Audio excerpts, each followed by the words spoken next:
All right, this is called My Crutch. I often speak of this life of mine and refer to it as my walk. You might call it a passage, a stroll, a journey, an adventure through time, but most days it doesn't carry the secrets of a passage, the ease of a stroll, the landmarks of a journey, or the excitement of an adventure. It simply consists of my everyday normalities, and so the term walk suits me just fine.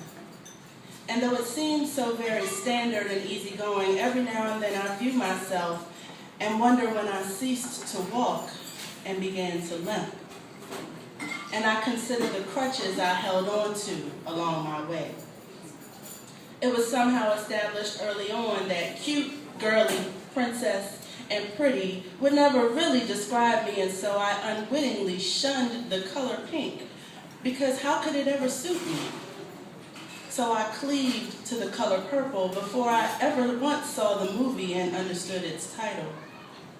Purple became my crutch, supporting my need to be a part of the broad spectrum of colorful lives I would touch, and yet also steadying my rapid footsteps as I put more and more distance between myself and the girl inside of me, running from her pink aura until now it's nearly painful to acknowledge to my baby girl that she looks beautiful in it, and plaguing me with guilt now that it's Breast Cancer Awareness Month and I have to fight a nearly uncontrollable repulsion to the supportive attire simply because of its color.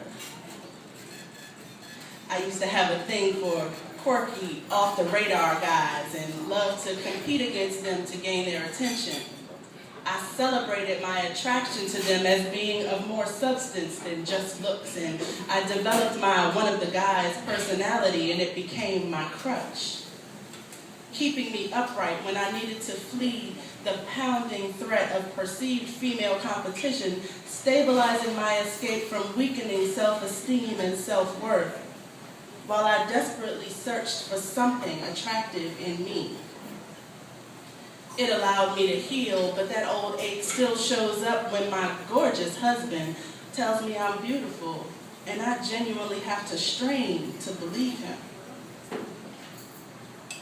My hair was too thick and bushy, so those relaxers became my crutch. My shoulders too broad and my shape out of proportion, so loose tops and baggy jeans became my crutch. I feared that I'd lack in my substance or delivery or clarity, and so when I stood before you, this journal became my crutch.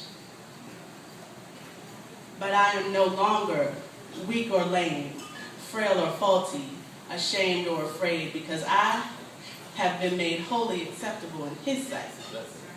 My hair is beautiful and it's all mine.